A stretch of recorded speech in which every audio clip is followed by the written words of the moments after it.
lost again, going back around, dreaming all the time. Hey y'all, I'm Sam, and welcome back to my Southern Rustic kitchen, and welcome if you are new. I've got some delicious dinners planned for y'all this week, so let's head into the kitchen and let's make some delicious meals.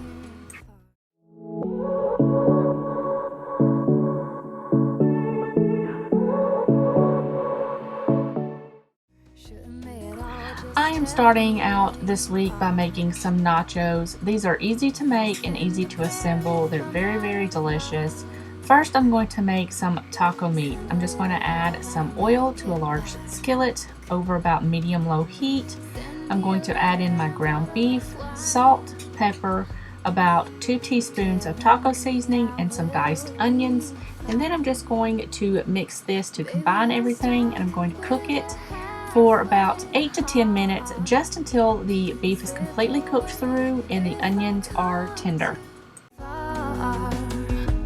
Pick me up when I'm in pieces. Oh, that halfway heart of mine is a rolling stone. Make me roll right home. Halfway hard, halfway hard. Once the beef is cooked through, if you have any excess grease that's in the pan, you can go ahead and drain that off. Then you're going to add in 2 cloves of minced garlic. You're going to stir that and let that cook for about 30 seconds. Then you're going to add in your taco seasoning and your water.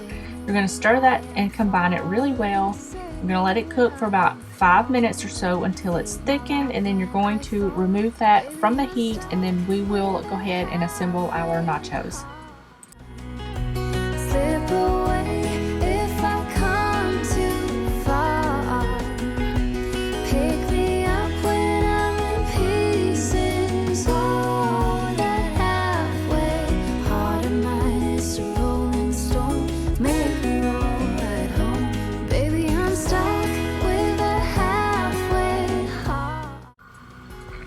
For the nachos, you will just layer on some tortilla chips in a dish. You can do this also on a sheet tray if you prefer. Once you get your tortilla chips in there, you can add on some refried beans, some of your ground beef mixture, and some cheese. You can do whatever kind of cheese that you prefer. I like to use cheddar cheese. Then you'll just repeat this layer again, ending with the cheese on top. You'll put the dish on a sheet tray, or just pop the sheet tray into the oven for about 5 to 10 minutes, just until the cheese is nice and melted. Then you'll just remove that from the oven, and then you can just add on whatever kind of toppings that you like on your nachos.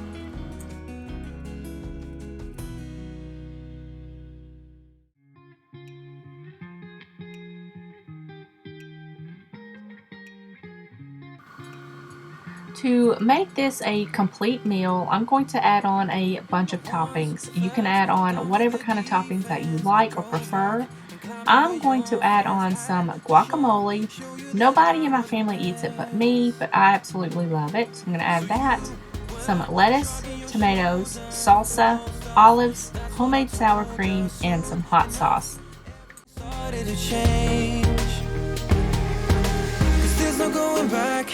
No going back, there's no going back to your old life. Not living in the past, we're over that. I'm feeling it tonight, riding on the dizzying heights.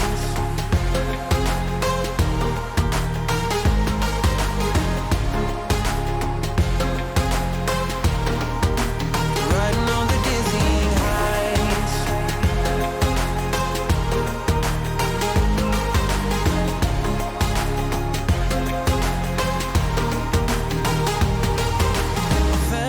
Like nothing could stop us. Sunsets, remember the color. Alright, here is my plate. This is what it looks like, and you guys, this was so good and so filling, and I absolutely loved today's dinner.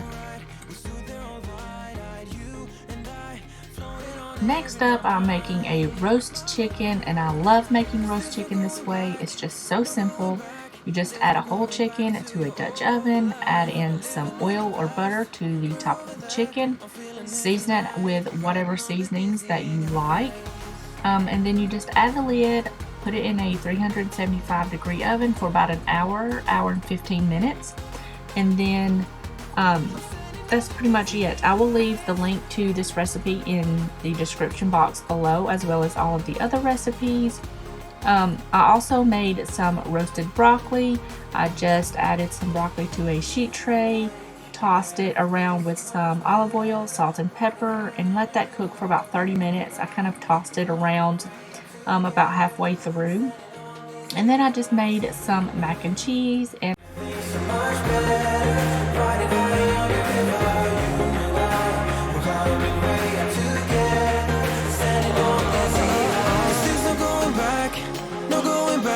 There's no going back to your old life. Not living in the past, we're over that. I'm feeling it tonight. We're riding on the dizzying high. I'm standing on the dizzying highs. We're standing on the dizzying highs. We're standing on the dizzying highs.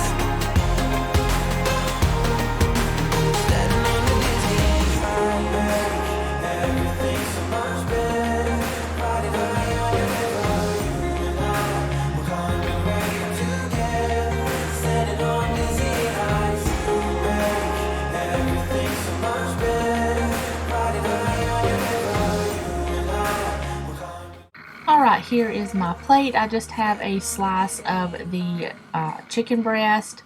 I have some macaroni and cheese, some homemade sauerkraut, a side of roasted broccoli, a piece of bread with some butter, and I tried these ghost pepper pickles that my husband and daughter picked out at Walmart, and they were so spicy, but it was absolutely delicious, and I loved it. Next up, I am making some smash burgers for dinner today. These are so easy to make and they're absolutely delicious. You can add whatever kind of toppings that you like. You can add lettuce and tomato, you can do bacon and cheese, whatever your heart desires. These are absolutely delicious.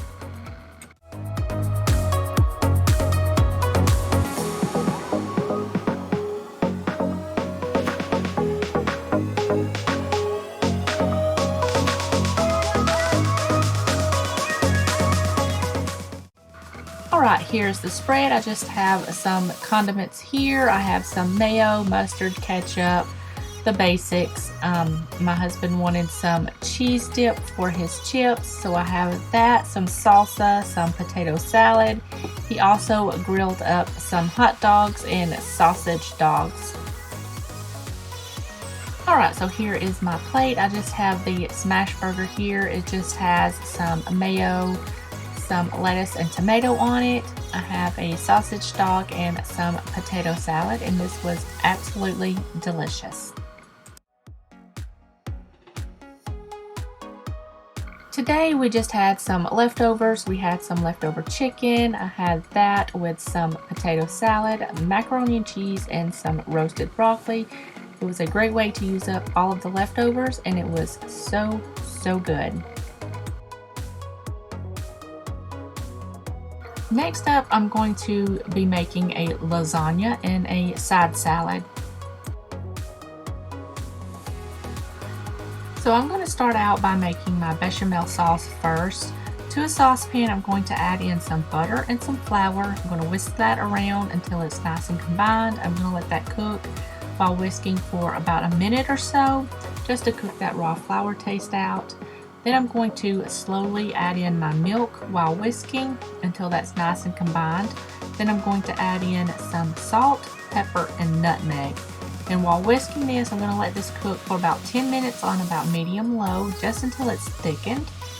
Once that's thickened, I'm going to add in my pasta sauce, whisk that around, make sure it's nice and combined, and then I'm going to let that cook for about a minute or two, and then I'm going to remove it from the heat, put a lid on it, and set it to the side.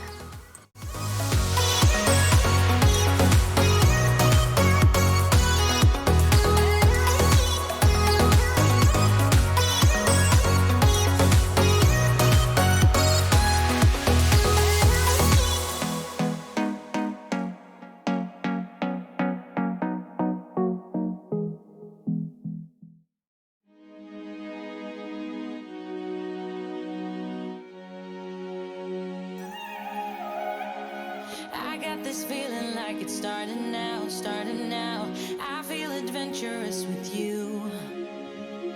And there is nothing that can hold us back, hold us back. We can do what we want to do. So now I'm just going to make my ricotta mixture. So in my bowl here, I've got some ricotta cheese, and I'm going to add some eggs into that, as well as some salt and pepper. I'm going to mix that around, make sure it's all nice and combined, and then I'm just going to set that to the side. While I do that, I'm going to also start cooking my pasta noodles for my lasagna in some boiling water that has been salted.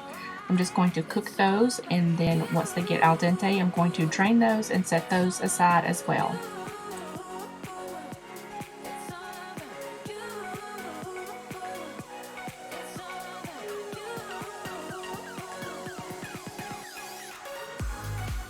Now I'm going to go ahead and start on the ground beef mixture. So to my pan over medium-low heat, I'm going to add a little bit of oil to the pan, as well as my ground beef, onions, salt, and pepper. And I'm just going to mix this around, breaking up that beef with my spoon. And I'm going to cook this until the beef is completely cooked through and the onions are tender, about 6 to 8 minutes.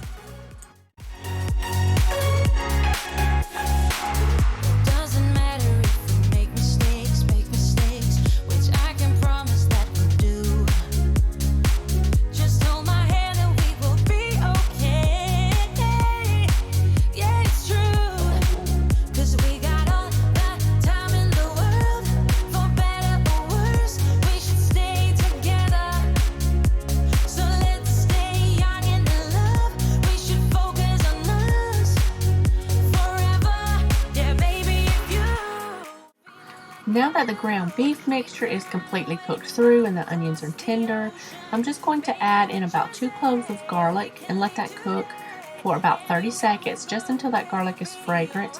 I'm going to cut the heat off, and then the lasagna is ready to assemble.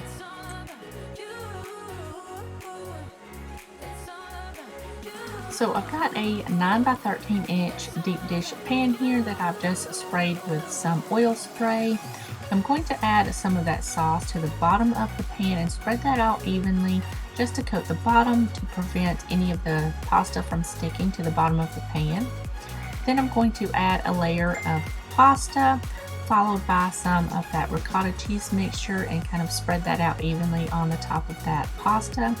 Then I'm going to add on some of that meat mixture, to sprinkle it right over the top, followed by some more of that sauce, making sure to spread that out evenly. I'm going to add on some mozzarella cheese on top of that, and then I'm just going to repeat that process 2 more times. Never up, never down, never. Like a theme in a song, clever. Feeling high, feeling low at the same time. Feels so right, then I'm wrong, hoping I'll be fine. But I get up, I always do. I never think, I always do. Never thought I wouldn't jump, oh what a fool. But if I fall, I would get up again. Once you have completed all of your layers, you're going to finish by adding the remaining pasta noodles on top, followed by the remaining ricotta cheese mixture, and spread that evenly, and add on the last bit of that pasta sauce mixture, spread that on evenly, and top that with the remaining mozzarella cheese. You're going to cover this with some foil. You're going to bake this at 375 degrees for 30 minutes. You're going to uncover it, put it back in the oven for an additional 15 to 20 minutes. You're going to remove that from the oven and kind of let that sit and chill out and hang out for about 15 minutes, just to help the layers set up, and then this is ready to serve.